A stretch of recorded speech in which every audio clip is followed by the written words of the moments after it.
وجہ بتائیں اس کی، وجوہ بھی نہیں بتا رہے. تو اس قسم کی صورتحال سے آج آپ دو چار ہیں. یہ ہماری عدالتوں کا حالت ہو گیا ہے. اور اب ظاہر ہے جی کہ ہم تو یہ بھی چاہیں گے کہ جو اس حکومت کی پشت پر کھڑی محافظ ہمارے سیاسی جو ریاستی وڈیرے ہیں وہ بھی سمجھیں حالات کو اور اس کے پشت سے دستبردار ہو جائیں تو شاید. ریاستی وڈیرے اور اب جو صورتحال بن رہی ہے کہ اسرائیل کون گیا ہے اور یہ ابہام کیوں پیدا ہو گیا ہے، کون خفیہ دورے کر رہا ہے اور ہیں اسی کابینہ کے اندر، تو قوم کو تلاش ہے کہ یہ قوم کا دشمن کون ہے. اور حکومت کا وہ چہرہ جو ہم کہا کرتے تھے کہ ان کا یہودیوں کے ساتھ ایک معاملہ ہے، وہ بے نقاب ہوتا جا رہا ہے. تو ہم اس حوالے سے واضح کر دینا چاہتے ہیں کہ اسرائیل کو تسلیم کرنا کوئی ایسا ترنے والا نہیں کہ آسانی سے نکلا جا سکے گا. یہ ہم فلسطینیوں کے ساتھ ظلم سمجھتے ہیں. مسلمان امت کو چاہیے، مسلمان حکمرانوں کو چاہیے کہ وہ اس سوال کو اٹھائے کہ فلسطین کو تسلیم کیا جائے. یروشلم بیت المقدس کو فلسطین کا دارالخلافہ تسلیم کیا جائے. ہم الٹا اسرائیل کو تسلیم کرنے کی باتوں میں لگ گئے ہیں اور اس کے ساتھ ہم نے اپنی روزی روٹی وابستہ کر لی ہے. یہود کی خوشامد اور اس کی رضامندی میں ہم نے اپنا اقتصادی خوشحالی وابستہ کر لیا ہے. یہ کون سی، اور پاکستان اس لیے بنا تھا، آپ نے بھی مطالعہ کیا ہوگا، اسرائیل سن 48 میں بنا اور اس کے پہلے وزیر خارجہ نے، پہلے وزیر اعظم نے جو پہلا خارجہ پالیسی کا بیان دیا اس میں اس نے اپنے خارجہ پالیسی کی ترجیحات واضح کی اور ترجیح اول یہ تھی کہ کرۂ ارض پر نئے ابھرنے والے ایک اسلامی مملکت کا خاتمہ، یہ ہماری خارجہ پالیسی کی ترجیح اول ہوگی، کیونکہ سن 47 میں ہم بنے تھے. اسرائیل کی بنیاد میں پاکستان دشمنی ہے اور ہم ترلے کر رہے ہیں ان کے پاس جا کر فلسطینیوں کے گلے کاٹ رہے ہیں. فلسطینیوں نے جو مظالم برداشت کیے ہیں 70 سال، کیا اس لیے برداشت کیے تھے کہ امت مسلمہ کے حکمران کے ساتھ یہ حشر کریں گے؟ یہ امت مسلمہ کی رہنمائی نہیں، یہ امت مسلمہ کی رائے نہیں ہے. تو یہ چیزیں مسائل ہیں اس وقت ہمارے سامنے. جیسے جیسے پی ڈی ایم کی تحریک جو ہے وہ زور پکڑتی جا رہی ہے، استعفے کا بھی معاملہ سامنے آ رہے ہیں، تو آپ پی ڈی ایم کے سربراہ ہیں، آپ کے بھائی جو کہ یہاں پر کراچی میں ڈپٹی کمشنر لگائے ہوئے تھے، ان کے خلاف کچھ پرانے جو ہے وہ نیب نے کیسز کھول دیے، کیا کہیں گے؟ وہ جب آئے اور جس دن انہوں نے چارج لیا تو اوپر سے لیٹر آ گیا کہ آپ کی ضرورت کے پی میں ہے، اور آج تک کے پی میں اس کو پوسٹ نہیں دی گئی. پرانے کیسز ان کو کھول دیے نیب نے. مطلب یہ ہے کہ نیب کے کیسز کا کوئی اعتبار نہیں ہے. نیب کے کیسز سیاستدانوں کو اور سیاستدانوں کے رشتہ داروں کو تذلیل اور رسوا کرنے کا ایک ادارہ ہے جس کی پشت پناہی ہمارے ریاستی ادارے کر رہے ہیں. ہم خود ان کے خلاف مدعی ہیں. نیب ہمارے خلاف دعویٰ نہیں کر سکتا، ہم نیب کے خلاف مدعی ہیں کہ تم ایک فریق اور جانبدار ادارہ ہو، تم سیاستدانوں کی رسوائی کا ٹھیکہ لیے ہوئے ہو، تمہارے کسی دعوے کی اور کسی انکوائری کا کوئی اعتبار نہیں ہے.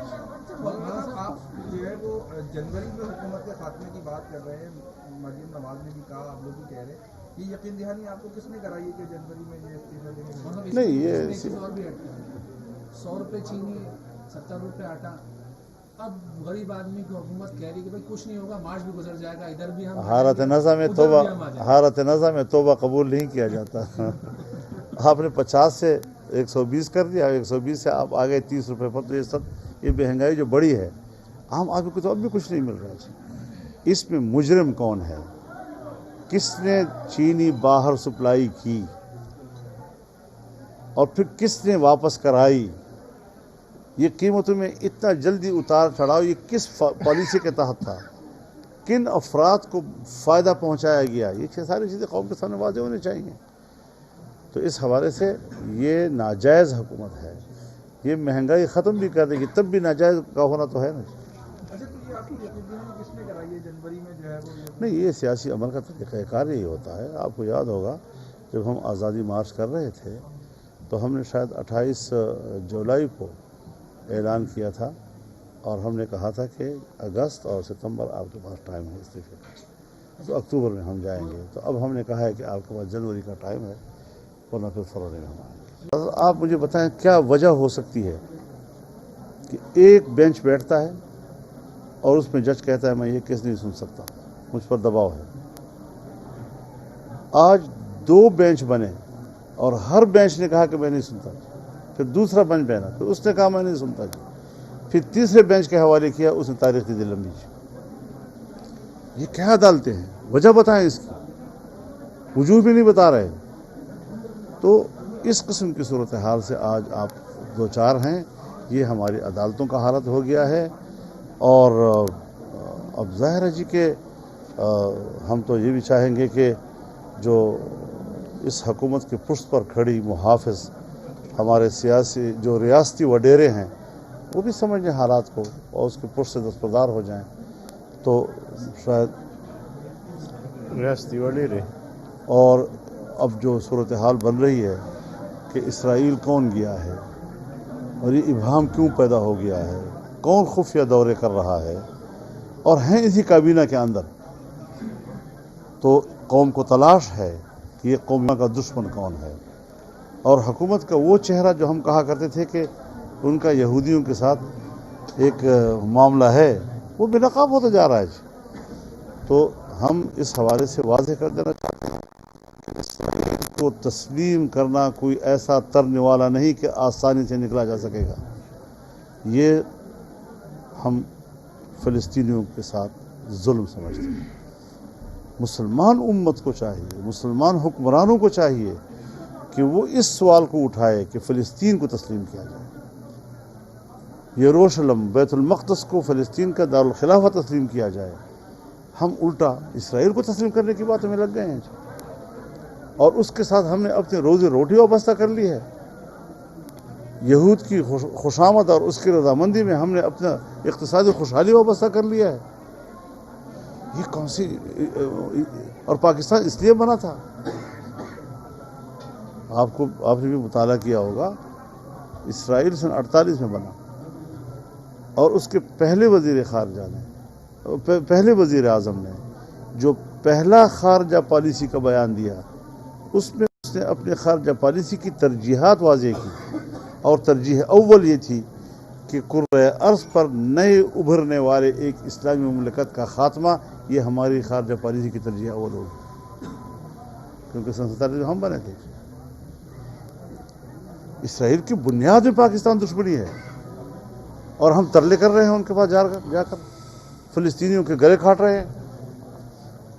फ़लस्तीनियों ने जो मज़ालिम बर्दाश्त किए हैं 70 साल, क्या इसलिए बर्दाश्त किए थे कि उम्मत मुस्लिमा के हुक्मरान के साथ यह हरकत करेंगे? ये उम्मत मुस्लिमा की रहनुमाई नहीं, ये उम्मत मुस्लिम की राय नहीं है। तो ये चीज़ें मसाइल हैं इस वक्त हमारे सामने। जैसे जैसे पीडीएम की तहरीक जो है वो जोर पकड़ती जा रही है, इस्तीफे का भी मामला सामने आ रहे हैं, तो आप पीडीएम के सरबराह हैं, आपके भाई जो कि यहाँ पर कराची में डिप्टी कमिश्नर लगाए गए थे, उनके खिलाफ कुछ पुराने जो है वो नैप ने केसेस खोल दिए, क्या कहेंगे?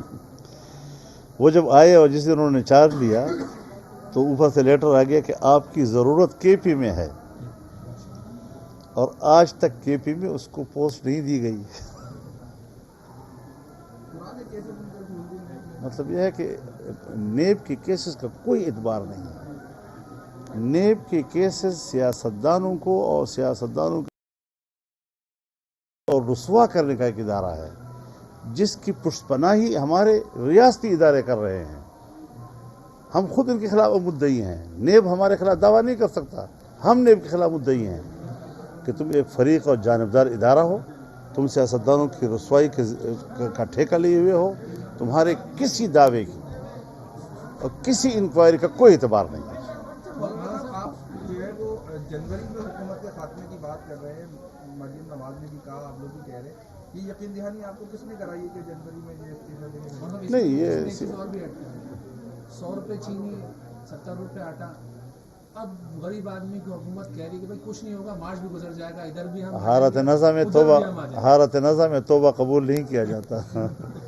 आपने 50 से 120 कर दिया, 120 से आप आ गए 30 रुपये पर। तो ये सब, ये महंगाई जो बढ़ी है, आम आदमी को तो अब भी कुछ नहीं मिल रहा है। इसमें मुजरिम कौन है? किसने चीनी बाहर सप्लाई की और फिर किसने वापस कराई? ये कीमतों में इतना जल्दी उतार चढ़ाव ये किस पॉलिसी के तहत था? किन अफराद को फ़ायदा पहुंचाया गया? ये सारी चीज़ें कौम के सामने वाज़ेह होनी चाहिए। तो इस हवाले से ये नाजायज़ हुकूमत है। ये महंगाई ख़त्म भी कर देगी तब भी नाजायज़ का होना तो है ना। अच्छा, तो ये आपकी यहूदियों ने किसने कराई है? जनवरी में जो है वो नहीं, ये सियासी अमल का तरीक़ाकार ही होता है। आपको याद होगा जब हम आज़ादी मार्च कर रहे थे तो हमने शायद 28 जुलाई को ऐलान किया था और हमने कहा था कि अगस्त और सितंबर आपके पास टाइम है इस्तीफे का, तो अक्टूबर में हम जाएंगे। तो अब हमने कहा है कि आपके पास जनवरी का टाइम है, वरना फिर फरवरी में हम आएंगे। तो आप मुझे बताएं क्या वजह हो सकती है कि एक बेंच बैठता है और उसमें जज कहता है मैं ये केस नहीं सुन सकता, मुझ पर दबाव है। आज 2 बेंच बने और हर बेंच ने कहा कि मैं नहीं सुनता। फिर दूसरा बेंच बना, फिर उसने कहा मैं नहीं सुनता जी। फिर तीसरे बेंच के हवाले किया, उसने तारीख दे दी लंबी। ये क्या अदालतें हैं? वजह बताएं इसकी, वजूह भी नहीं बता रहे। हो जाए तो शायद रियासती वाली रहे। और अब जो सूरत हाल बन रही है कि इसराइल कौन गया है और ये इब्हाम क्यों पैदा हो गया है, कौन खुफिया दौरे कर रहा है और हैं इसी काबीना के अंदर, तो कौम को तलाश है कि ये कौम का दुश्मन कौन है। और हुकूमत का वो चेहरा जो हम कहा करते थे कि उनका यहूदियों के साथ एक मामला है, वो बेनकाब होता जा रहा है। तो हम इस हवाले से वाज़ेह कर देना चाहते हैं कि इसराइल को तस्लीम करना कोई ऐसा तरने वाला नहीं कि आसानी से निकला जा सकेगा। ये हम फ़लस्तीनियों के साथ जुल्म समझते हैं। मुसलमान उम्मत को चाहिए, मुसलमान हुक्मरानों को चाहिए कि वो इस सवाल को उठाए कि फ़लस्तीन को तस्लीम किया जाए। यरूशलेम बैतुल मक़दस को फ़लस्तीन का दारुल खिलाफा तस्लीम किया जाए। हम उल्टा इसराइल को तस्लीम करने की बात में लग गए हैं और उसके साथ हमने अपनी रोज़ी रोटी वाबस्ता कर ली है। यहूद की खुशामद और उसकी रजामंदी में हमने अपना इक़्तिसादी खुशहाली वाबस्ता कर लिया है। ये कौन सी, और पाकिस्तान इसलिए बना था, आपने भी मुताला किया होगा, इसराइल सन 48 में बना और उसके पहले वज़ीर ख़ारजा ने, पहले वज़ीर आज़म ने जो पहला ख़ारजा पॉलिसी का बयान दिया, उसमें उसने अपने ख़ारजा पॉलिसी की तरजीहात वाज़ेह की और तरजीह अव्वल ये थी कि कुर्रे अर्ज़ पर नए उभरने वाले एक इस्लामी मुमलकत का ख़ात्मा, ये हमारी ख़ारजा पॉलिसी की तरजीह अव्वल होगी, क्योंकि सन 47 हम बने थे। इसराइल की बुनियाद में पाकिस्तान दुश्मनी है और हम तरले कर रहे हैं उनके पास जाकर फ़लस्तीनियों के गले काट रहे हैं। फ़लस्तीनियों ने जो मज़ालिम बर्दाश्त किए हैं 70 साल, क्या इसलिए बर्दाश्त किए थे कि उम्मत मुस्लिमा के हुक्मरान के साथ यह हरकत करेंगे? ये उम्मत मुस्लिमा की रहनुमाई नहीं, ये उम्मत मुस्लिम की राय नहीं है। तो ये चीज़ें मसाइल है इस वक्त हमारे सामने। जैसे जैसे पीडीएम की तहरीक जो है वो जोर पकड़ती जा रही है, इस्तीफे का भी मामला सामने आ रहे हैं, तो आप पीडीएम के सरबराह हैं, आपके भाई जो कि यहाँ पर कराची में डिप्टी कमिश्नर लगाए गए थे, उनके खिलाफ कुछ पुराने जो है वो नैप ने केसेस खोल दिए, क्या कहेंगे? वो जब आए और जिस दिन उन्होंने चार्ज लिया तो ऊपर से लेटर आ गया कि आपकी ज़रूरत केपी में है, और आज तक केपी में उसको पोस्ट नहीं दी गई। मतलब यह है कि नेब के केसेस का कोई एतबार नहीं है। नेब के केसेस सियासतदानों को और सियासतदानों के रिश्तेदारों को तस्दीर और रुसवा करने का एक इदारा है, जिसकी पुष्टपनाही हमारे रियासती इदारे कर रहे हैं। हम खुद इनके खिलाफ मुद्दई हैं। नेब हमारे खिलाफ दावा नहीं कर सकता, हम नेब के खिलाफ मुद्दई हैं कि तुम एक फरीक और जानबदार इदारा हो, तुम सियासतदानों की रसवाई का ठेका लिए हुए हो, तुम्हारे किसी दावे की और किसी इंक्वायरी का कोई एतबार नहीं है। आप जो है वो जनवरी में हुकूमत के खात्मे की बात कर रहे हैं, मरियम नवाज ने भी कहा, आप लोग भी कह रहे हैं, یہ یقین دہانی آپ کو کس نے کرائی ہے کہ جنوری میں یہ استعفا دے گا؟ مطلب نہیں، اس یہ میں ایک چیز اور بھی ایڈ کریں 100 روپے چینی 70 روپے آٹا. اب غریب آدمی کی حکومت کہہ رہی ہے کہ بھائی کچھ نہیں ہوگا مارچ بھی گزر جائے گا ادھر بھی ہم حالت نظر میں توبہ توبہ قبول نہیں کیا جاتا. آپ نے 50 سے 120 کر دیا, 120 سے آپ آگئے 30 روپے پر. تو یہ سب یہ مہنگائی جو بڑی ہے عام آدمی کو تو اب بھی کچھ نہیں مل رہا ہے. اس میں مجرم کون ہے؟ کس نے چینی باہر سپلائی کی اور پھر کس نے واپس کرائی؟ یہ قیمتوں میں اتنا جلدی اتار چڑھاؤ یہ کس پالیسی کے تحت تھا؟ کن افراد کو فائدہ پہنچایا گیا؟ یہ ساری چیزیں قوم کے سامنے واضح ہونی چاہیے. تو اس حوالے سے یہ ناجائز حکومت ہے. یہ مہنگائی ختم بھی کر دے گی تب بھی ناجائز کا ہونا تو ہے نا.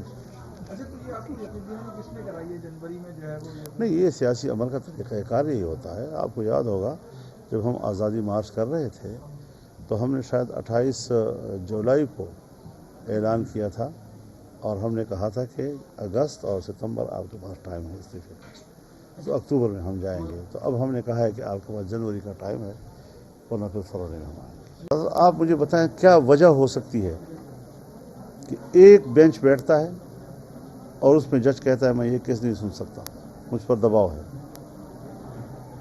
آج 2 بینچ بنے اور ہر بینچ نے کہا کہ میں نہیں سنتا. پھر دوسرا بینچ بنا, پھر اس نے کہا میں نہیں سنتا. پھر تیسرے بینچ کے حوالے کیا, اس نے تاریخ دی دی لمبی. یہ کیا عدالتیں ہیں؟ وجہ بتائیں اس کی, وجوہ بھی نہیں بتا رہے. تو اس قسم کی صورتحال سے آج آپ دوچار ہیں. یہ ہماری عدالتوں کا حالت ہو گیا ہے. اور اب ظاہر ہے جی کہ ہم تو یہ بھی چاہیں گے کہ جو اس حکومت کے پشت پر کھڑی